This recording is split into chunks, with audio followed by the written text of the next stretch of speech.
अजीज़ viewers, क्या हाल चाल है आपके? सब खैरियत से हैं? यकीनन आप सब लोग माशाल्लाह बहुत अच्छे होंगे, खुश होंगे और अपनी ज़िंदगी को एंजॉय कर रहे होंगे। व्यूवर्स, आज हम आपके पास एक अहम मौजू लेकर हाज़िर हुए हैं और ये मेरी पहली वीडियो है और इंशाअल्लाह ताला आपको जो आप हमें कमेंट्स में बताएँगे कि हमें किस टाइप की वीडियोज़ चाहिए और किस तरीके से आपके मसले हल होने, इंशाअल्लाह ताला हम आपकी हर तरीके से मदद करेंगे। व्यूअर्स, आज जो हम मसला लेकर आए जो है वो बहुत ही कॉमन मसला है, वो है नज़र बद का। पहले तो हमें ये जानना है कि नज़र बद है क्या चीज़, मतलब ये क्यों लगती है और कैसे लगती है, इस बारे में हम आपको बताएंगे आज की इस वीडियो में। नज़र क्या है? अच्छा, हम आपको वीडियो शुरू करने से पहले हम आपको सिर्फ इतनी गुजारिश करेंगे कि हमारी वीडियो जो पहली है और इंशाल्लाह ताला आगे आपको बहुत कुछ अच्छी से अच्छी बातें सुनने को मिलेंगी जो कि आपने नहीं सुनी होंगी। तो उसमें आपको थोड़ा सा एक मेहनत करनी पड़ेगी, सब्सक्राइब करना है आपको थोड़ा सा और लाइक करना है और आपको शेयर करनी है ताकि लोगों को इससे फ़ायदा पहुंच सके। इस दौर के अंदर ना, इस दौर में जो अभी फितने का दौर चल रहा है, इस दौर में एक खामोश फितना भी है। उस खामोश फितने को हम एक तरीके से एक खामोश जहर भी कह सकते हैं। अच्छा, इस फितने में जो चीज़ें हैं ना, मिसाल के तौर पर मैं आपको बताता हूँ, इनमें ये चीज़ें शामिल हैं, जैसे जिन हो गए, शैतान हो गए, हसद हो गया और आपके हमज़ाद हो गए, जादू हो गया। इन सबसे ज़्यादा तकलीफ़ दे जो चीज़ है ना, वो है नज़र। नज़र सबसे ज़्यादा ख़तरनाक चीज़ जो बहुत ज़्यादा तकलीफ़ पहुँचाती है, बहुत ज़्यादा इंसान को अंदर से तोड़ के रख देती है।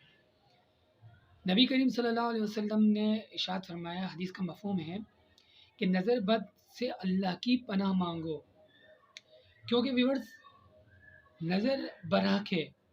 और ये जो रिवायत है सही बुखारी और सही इब्न माजा में भी मौजूद है। नबी करीम सल्लल्लाहु अलैहि वसल्लम ने फरमाया, हदीस का मफ़हूम एक बयान है कि अल्लाह ताला ने क़ज़ा और तकदीर से जो फ़ैसला किया है वो तो होना है, लेकिन इसके बाद मेरी उम्मत में जो ज़्यादा से ज़्यादा मौतें होंगी वो होंगी सिर्फ नज़र बद से। जी हाँ, नज़र बद इतनी ख़तरनाक चीज़ है कि आप और हम सोच नहीं सकते, क्योंकि नबी करीम सल्लल्लाहु अलैहि वसल्लम ने फरमाया कि नज़र आदमी को कब्र तक पहुंचा देती है और ऊँट को हांडी तक पहुंचा देती है। और इसकी भी जो रिवायत है वो सही जामुल हदीस में, सही जामे हदीस है, उसमें ये मौजूद है ये रिवायत। अगर हम कहते हैं कि कोई चीज़ तकदीर से आगे जाती है तो वो सिर्फ नज़र बद है। तकदीर का फ़ैसला अल्लाह ताला ने लिखा हुआ है, जैसा है जो है आपकी लिख दिया हुआ है, तकदीर में लिखा हुआ है। लेकिन अगर उससे नबी करीम सल्लल्लाहु अलैहि वसल्लम ने फरमाया है कि अगर इससे कोई चीज़ आगे जाएगी ना, वो नज़र बद है, जो कि बहुत ख़तरनाक चीज़ है। और इसकी जो रिवायत है, ये रिवायत है सही मुस्लिम की रिवायत है ये। एक बात और भी आपको बताता चलूँ कि नज़र इतनी ख़तरनाक चीज़ है ना कि नज़र आदमी को पहाड़ पे से धक्का दे देती है। जी व्यूअर्स, हमारे प्यारे नबी करीम सल्लल्लाहु अलैहि वसल्लम ने फरमाया कि अपने कामों को अंजाम तक पहुँचाने तक, अपने कामों को अंजाम तक पहुँचाने तक अपनी सारी चीज़ों को राज में रखें, यानी अपनी नेमतों को राज में रखें। जो आप काम कर रहे हैं उनको राज में रखें, यानी कि कोई काम हुआ नहीं है और आपने पहले से ही ना वावेला मचा लिया, भाई देखो मैं तो इतना कामयाब हो गया और मैंने तो इतना सब कुछ कर लिया। ऐसा नहीं है। आप नबी करीम सल्लल्लाहु अलैहि वसल्लम ने फरमाया कि अपनी जो चीज़ें आप लोग सोच रहे हो या कर रहे हो उसको किसी को बताओ नहीं, उसको अपने राज में रखो। आजकल क्या होता है पता है आपको? आजकल ये होता है कि आपने अपने शौहर की तारीफ़ किसी दूसरी औरत के सामने कर दी, उसके दिल में हसद हो जाएगा। वो माशाल्लाह नहीं कहेगी, लेकिन उसके दिल में हसद आ जाएगा। और किसी लड़के ने या किसी नई शादी हुई है, उसने अपनी बीवी की सारी अच्छाइयाँ और ये मेरी बीवी तो ये काम करती है, मेरी बीवी तो अच्छे खाने पकाती है, मेरी बीवी तो ये काम किया।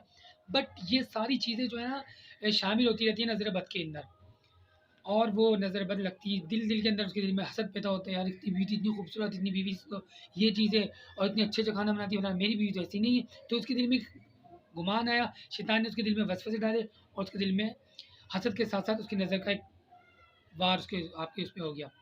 तो किसी भी चीज़ की, किसी भी आपकी तारीफ़, आपने कोई काम किया है, अब आपने उस काम की जो है आपको फ़ायदा हुआ, आपने कारोबार शुरू किया और कारोबार में आपको जो है ना बहुत फ़ायदा हुआ, बहुत फ़ायदा हुआ। उस फ़ायदे को आपने क्या किया, शेयर कर दिया उन लोगों में, और वो शेयर करने के बाद जो है आपका क्या हुआ, वो आपके कारोबार पे नज़र लग गई।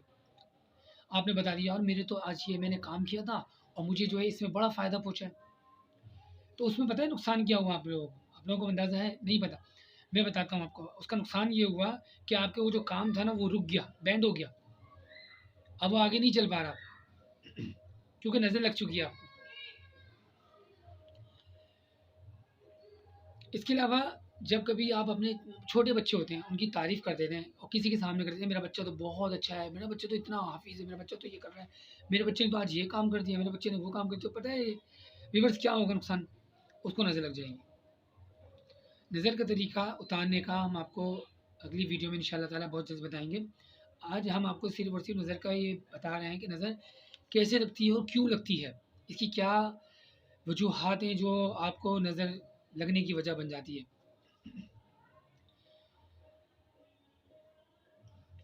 अच्छा जब हम नज़र लगने की एक वजह और भी हो सकती है कि हम जब किसी की जो कुछ चीज़ तारीफ़ कर रहे होते हैं, या हम किसी की भी शोहर की तारीफ़ कर रहे होते हैं, या किसी की बीवी की तारीफ़ कर रहे होते हैं, या अपने काम के बारे में तारीफ़ कर रहे होते हैं, या हमें अपने दिल में खुद ख़्याल आता है कि यार मैं तो आज बहुत अच्छा लग रहा हूँ, वगैरह वगैरह। तो ये सब चीज़ें हमें नुकसान क्यों पहुँचा रही हैं, पता है आपको? क्योंकि उस शख्स ने जिसके सामने आपने अपनी बात बयान करी है, या उस औरत के सामने अपनी बात बयान करी है, तो आपको माशाअल्लाह बारकल्ला नहीं कहा, यानी कि अल्लाह का ज़िक्र नहीं किया उसने। जब अल्लाह का ज़िक्र नहीं किया तो आपको तो लाज़िमत है नज़र लगेगी। हदीस में आता है ना कि कुरान करीम में अल्लाह रब्बुल इज़्ज़त फरमाता है कि इरशाद फरमाता है अल्लाह ताला कि जब तुम अपने हदीस का मफ़हूम है कि जब तुम अपने बाग में दाखिल हुए तो तुमने बारकल्ला माशाअल्लाह क्यों नहीं कहा, और यूँ कहने से उसके ऊपर नज़र नहीं लगती। ये कुरान का एक आयत है, उसका मैंने तर्जुमा आपको बताया।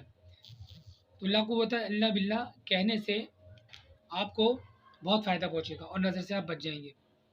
किसी की भी तारीफ़ करें तो माशाअल्लाह ला कुव्वता इल्ला बिल्लाह कहिए, ताकि वो बंदा भी महफूज़ रहे। और ये जो आयत का तर्जुमा मैंने बताया कुरान करीम की 15वें पारे के अंदर है, इस आयत का तर्जुमा। व्यूअर्स एक बात आपको मैं बताऊँ, नबी करीम सल्लल्लाहु अलैहि वसल्लम के ज़माने में सहाबी थे, सहाबी रज़ी अल्लाह ताला जिनका नाम है सालिब इब्ने हुनैफ रज़ी अल्लाह ताला अन्हु। और ये जो सहाबी थे वह बदरी सहाबी थे। बदरी सहाबी का एक आला मकाम होता है, जो बदर में हिस्से लेने वाले सहाबी थे उनका एक अलग मकाम था। ना तो उनके दिल में कोई खोट है, ना तो उनके दिल में कोई जलन है, ना वो दूसरे सहाबी के लिए कोई बुग़्ज़ रखते हैं। सिर्फ़ हुआ ये सालिब इब्ने हुनैन बिन रज़ी अल्लाह ताला अन्हु बैठे हुए थे एक जगह पर, और कमीज़ उतार के बैठे हुए थे। तो वहाँ से एक और सहाबी का गुज़र हुआ, उन सहाबी का नाम है आमिर इब्ने इब्ने रबी रज़ी अल्लाह ताला अन्हु। आमिर इब्ने रबी रज़ी अल्लाह ताला अन्हु उनका नाम है। अच्छा, वो उन्होंने सिर्फ़ इतना कहा कि इतना प्यारा और खूबसूरत जिस्म तो मैंने किसी दोषी से कभी नहीं देखा, और मैंने कहीं नहीं देखा इतना खूबसूरत जिस्म। तो वो उसी वक़्त any time at a time वो उस वक़्त तड़पने लगे, और तड़पते-तड़पते जो है उनको बुखार चढ़ा, बहुत तेज़ बुखार चढ़ा, और उसके बाद उनको दूसरे सहाबी रज़ी अल्लाह ताला अन्हु हमारे प्यारे नबी करीम सल्लल्लाहु अलैहि वसल्लम के पास लेके गए। तो नबी करीम सल्लल्लाहु अलैहि वसल्लम ने फरमाया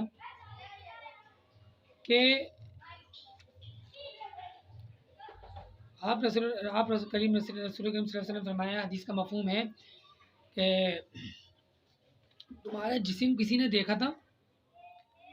तो सहाबा रज़ी अल्लाह ताला अन्हु ने अर्ज़ किया, जी, जी, आमिर इब्ने रबी रज़ी अल्लाह ताला अन्हु हैं, उन्होंने जो है देखा था, और उन्होंने इस तरह कहा है कि इतना प्यारा जिस्म, खूबसूरत जिस्म मैंने किसी रोशी रकवानी का नहीं देखा। तो ये कहना, तब तो नबी करीम सल्लल्लाहु अलैहि वसल्लम ने फरमाया कि तुम अपने भाई को, हदीस का तर्जुमा है कि तुम अपने भाई को क्यों मारना चाहते हो? ये था कि नबी करीम सल्लल्लाहु अलैहि वसल्लम ने फरमाया कि तुम अपने भाई को क्यों कत्ल करना चाहते हो? और नबी करीम सल्लल्लाहु अलैहि वसल्लम ने फरमाया कि तुम जो हो, नबी करीम से वज़ू करवाया आमिर इब्न रबी से, और उनसे कहा कि वज़ू करके आए हैं। उनका उनका जो पानी था उस पानी को सालिब इब्न हनीफ रज़ी अल्लाह ताला अन्हु पे वो पानी डाला गया, उनकी पीठ पे वो पानी डाला गया। उसके बाद वो अल्हम्दुलिल्लाह सेहतयाब हो गए। तो मकसद ये हुआ कि बताने का कि हमें जब भी हम किसी की चीज़ की तारीफ़ करते हैं या किसी के बारे में हम ये से कहते हैं कि उसके अंदर हमें माशाल्लाह बोलना चाहिए। किसी भी काम के अंदर किसी हम अपना भी काम हो हमारा, उसमें माशाल्लाह और इंशाअल्लाह का ज़िक्र करना चाहिए। व आखिरु दावाना अनिल हम्दुलिल्लाहि रब्बिल आलमीन। और व्यूअर्स, आपसे दरख्वास्त है कि आप लोग मेरे चैनल को सब्सक्राइब कीजिए, लाइक कीजिए और शेयर कीजिए। जज़ाकुमुल्लाह। अस्सलामु अलैकुम व रहमतुल्लाह। नेक्स्ट वीडियो में इंशाल्लाह हाज़िर होंगे आप।